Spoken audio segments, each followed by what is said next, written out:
ಮಹಾನುಭಾವರು ನಿನಗೆ ಗೊತ್ತಾ? ಏನೋ ಗಂಡ ಗಿಂಡ ಅಂತ ಇದ್ದಾನೆ. ಇವನ್ ನನ್ ಗಂಡನ? ಇವನ್ ನನ್ ಗಂಡನೂ ಅಲ್ಲ, ನಾನ್ ಇವನ್ ಹೆಂಡತಿನೂ ಅಲ್ಲ. ಇವನ್ ಯಾರು ಅಂತ ನಂಗೆ ಗೊತ್ತೇ ಇಲ್ಲ ಅಂಕಲ್. ಅರ್ಥ ಆಯ್ತಾ ಈ ಮನೇಲಿ ನಿಮ್ ಪೊಸಿಷನ್ ಏನು ಅಂತ? ಪೊಸಿಷನ್ ತಿಳ್ಕೊಳ್ದೆ ಅಪೋಸಿಷನ್ ಅಕಾಡೆ ಕಿಳಿಯೋನಲ್ಲ ಈ ಕೃಷ್ಣ. ಅಚ್ಚ ಕನ್ನಡದಲ್ಲಿ ಅಳಿಯ ಅಂತಾರೆ, ಇಂಗ್ಲಿಷ್ ನಲ್ಲಿ ಏನಂತಾರೆ ಗೊತ್ತಾ? ಸನ್ ಇನ್ ಲಾ. ಅಂದ್ರೆ ಕಾನೂನು ಪ್ರಕಾರ ಭುಜಂಗರಾಯರಿಗೆ ಇವರು ಮಗ ಇದ್ದ ಹಾಗೆ. Look, Mr. Harishchandra, man proposes, God disposes. You thought of doing something, but you did a wrong thing. Wrong thing which you did become right thing for me. ನೀನ್ ಟಸ್ಪುಸ್ ಎಲ್ಲ ನನ್ ಮುಂದೆ ನಡೆಯಲ್ಲ. ರೂಪಾ ತನ್ನೆಲ್ಲ ಆಸ್ತಿ ಪವರ್ ಆಫ್ ಅಟಾರ್ನಿ ನನಗ್ ಬರ್ಕೊಟ್ಟಿದ್ದಾಳೆ. ಆ power of ಅಟಾರ್ನಿನ ಬಟಾಣಿ ಮಾಡ್ಕೊಂಡು ತಿನ್ನು.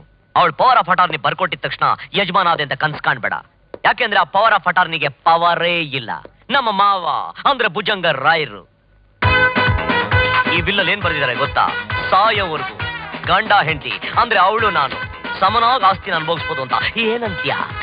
ಡೋಂಟ್ ವರಿ ಅಂಕಲ್, ಅವನು ಹೇಳ್ದ ಹಾಗೆ ಆಸ್ತಿಲಿ 50% ಶೇರ್ ನಂದಿದೆ ಅಲ್ಲ, ಅವನಿಗೆ ಡೈವರ್ಸ್ ಕೊಟ್ಬಿಟ್ರೆ ಆ 50% ನಂಗೆ ಬರುತ್ತೆ. ಅದನ್ನ ನಾನು ನಿಮಗೆ ಕೊಟ್ಬಿಡ್ತೀನಿ. ಗುಡ್. ಧೈರ್ಯ ಅಂದ್ರೆ ಇದು.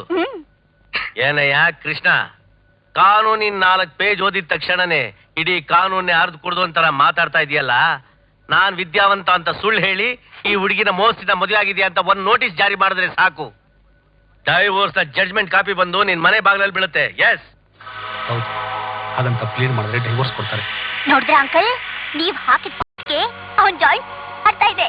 ಮಿಸ್ಟರ್ ಕೃಷ್ಣ, ಕಾನೂನಿನ ಬಗ್ಗೆ ಇಷ್ಟೊತ್ತರೆಗೂ ಸುದೀರ್ಘವಾಗಿ ಚರ್ಚೆ ಆಯ್ತಲ್ಲ, ಇಂತಾವ್ ಜಾಗ ಖಾಲಿ ಮಾಡ್ಬೋದು. ಔಟ್.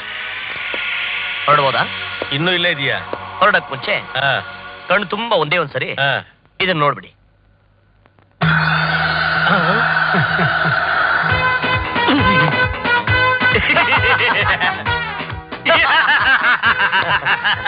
ನಾನು ತಮಾಷೆ ಮಾಡ್ತಾ ಇದ್ದೆ. ನೋಡ್ರಪ್ಪ, ನಿನ್ ಗಂಡನ್ಗೆ ಬಿಸಿ ಜಾದು ಲೋಟ ಕಾಫಿ ಮಾಡ್ಕೊ. ಕಾಫಿನಾ? ಸ್ಟ್ರಾಂಗ್ ಆಗಿ.